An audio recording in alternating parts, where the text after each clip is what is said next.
अब यहाँ इंस्टाग्राम से एक क्वेश्चन आ गया है। टीटागढ़ रेलवे में इमाज वसीम साहब हैं, बाइंग 1700 है, क्या किया जाए। इन्होंने 1700 से बाइंग की है। तो अगर आप वीकली चार्ट टीटागढ़ रेलवे का जाके देखेंगे, मैं इधर भी खोल देता हूं, Titagarh TITAG, Titagarh railway system, ठीक है जी। तो टीटागढ़ रेलवे में अगर इनकी जो 1700 से बाइंग है तो मोस्ट इन द केस यही देखा गया है कि भैया टॉप पर ही लिया हुआ शेयर है, क्योंकि इसका हाई जो गया था वो नियर अबाउट 1895 के आसपास टीटागढ़ रेलवे का हाई गया था। अब इन्होंने कहां से लिया, कैसे लिया, आई डोंट नो। इंस्टाग्राम का क्वेश्चन है इमाज वसीम साहब का। अब ये कहते हैं इसमें क्या किया जाए। भैया देखिए, कोई भी बाइंग और सेलिंग रिकमेंडेशन नहीं है।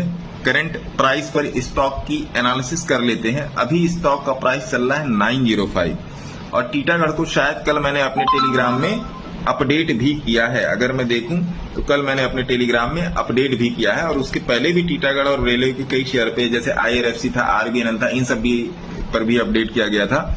तो टीटागढ़ रेलवे अब चलने के लिए तैयार है।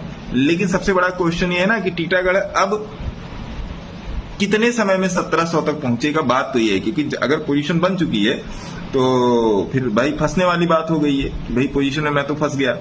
तो टीटागढ़ में अभी प्राइस 906 है और आपका नियर अबाउट निकला हुआ है, कहां से निकला हुआ है, ये 750 के आसपास से निकला हुआ। तो इसका पहला टारगेट पकड़ सकते हैं 1400 और दूसरा टारगेट इसका हाई वाला वो पकड़ सकते हैं। रही बात ये समझने की कि 1700 पे क्यों एंट्री नहीं लेनी थी, तो आप जाके चार्ट लगाएंगे, चार्ट के ऊपर बोलिंजर बैंड लगाएंगे तो आपको पता चल जाएगा ये स्टॉक यहाँ पर क्यों नहीं लेना था या यहाँ पर कब एग्जिट करना था। दूसरी सबसे बड़ी बात ये कि जो मैं हमेशा कहता हूं कि अगर वीकली चार्ट पे फर्स्ट कैंडल का हाई टूटता है तो वो बाई है और कैंडल का लो टूटता है तो वो सेल में आ जाता है। तो इस बात का भी हमेशा ध्यान में रखिए।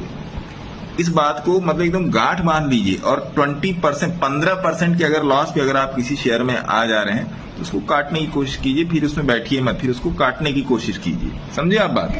Take care.